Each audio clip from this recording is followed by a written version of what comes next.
Our next speaker has quietly assembled an extraordinary class of assets in the student housing industry. Donna Preiss is the founder and chief executive officer of the Preiss Company, which has been in business for almost 25 years now.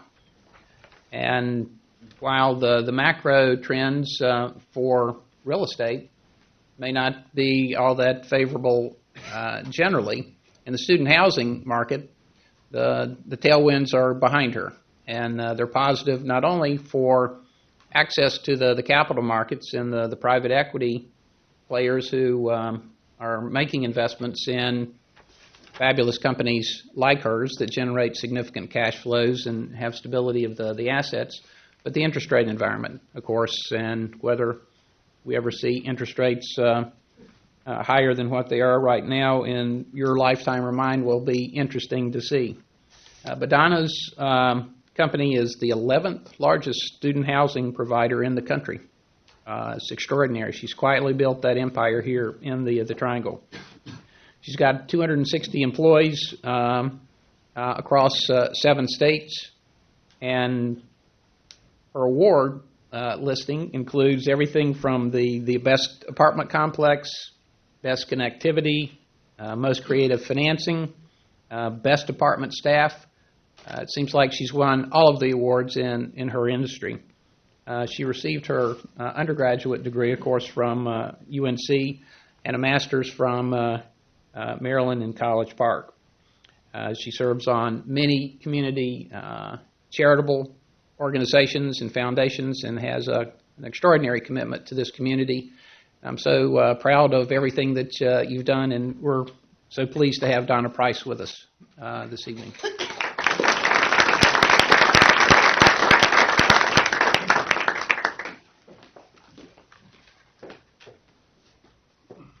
Hello, everybody. You know, I was thinking that if we really wanted to enjoy this, we would have had the drinks before the speeches, right? That would be my feedback if anybody was like that. Well, again, my name is Donna Preiss, and I started the Preiss Company again about 25 years ago. We develop, we acquire, and we manage off-campus student housing. Either through participation in the development or through direct acquisition, we have been involved in about $550 million worth of student housing, purpose-built student housing. We currently manage about 15,000 beds. 70% of that is owned by us, and the other 30% is owned by other funds or banks, and we act as a receiver for the court. As Larry said, we are in 7 states, soon to be 9, and we're in 11 markets, soon to be 13. The company began as an investment company. We would help folks purchase small investments, and we would manage them for them. And in fact, if you drive through Raleigh, sometimes you see our signs. That's a business right now that doesn't make any money for us. It's a legacy business. It still hangs around because we have folks that have been with us for a long time, and we manage their properties. In 1991 or thereabouts, we started doing development of multifamily. It would be the latter part of 1990 that we would start developing our first student housing project. And when we began this endeavor, we would build condos, and we would sell them to parents of students. And that was a very successful model. And we probably, between Raleigh and Clemson, probably did 450 condos and sold them. And we took a look at this as a business plan and decided that, we wanted to replicate it as a model, but it's a little bit tough when you're selling because you have to deploy sales forces in these different geographical areas. And so we determined that we would be better put to create student housing apartment communities and keep them. That required a different kind of financing setup. So we, in 2004, took a look around and brought on our first institutional quality capital equity partner. And since then, we've done projects with many, many great funds, with high net individuals, and just have some really, really, really good relationships. Unless you graduated from college in the last 10 years, you probably would not believe what student housing looks like, or unless you have a student right now in college. These students require private bedrooms, private bathrooms. They like granite countertops, stainless steel appliances, walk-in closets. They want a private shuttle to school.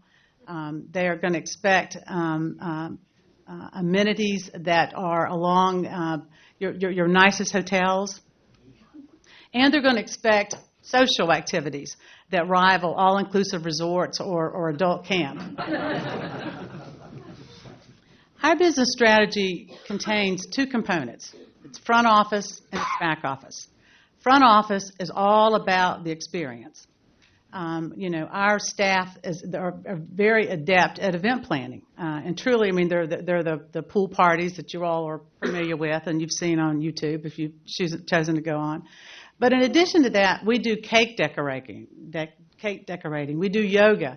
We do theater night. We do trivia night, which is always really, really, really big. We do waffle Wednesdays. We have more food events, and if you probably can remember, and this is something that was true when you were in college to today, if you serve food, they show up. And it's really important to us. We want to make that clubhouse inviting, and we want to have them become a part of and create a community. Walt Disney, we're reminded of what we do. Walt Disney once said, somebody asked him about the Magic Kingdom, and he said, it's not magic. It's all in the details. And there lies our second component, and that's the back office. Back office is all about measurement. We create targets. We measure to those targets daily.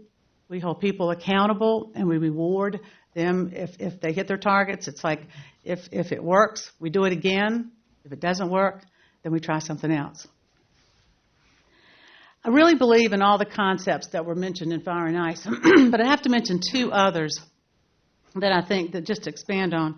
One is I think that, and I guess it kind of goes back to, I met what you were saying about execution, but I think that it's important when you're thinking about building a sustainable company, for companies and for individuals to be successful, it requires a lot of focused time, planning, and hard work. And a lot of times folks, they get started, and if they don't find that immediate success, they get frustrated. But there are, in the book Outliers, Malcolm Gladwell talks about this 10,000-hour law, and I really believe in that. There's a lot of merit to it, that if you need to try something, you need to fail, you need to try again, and it's all of that process of going through those things that ends up making good, sustainable companies. The second has to do with the heart, and I believe that good businesses engage the heart.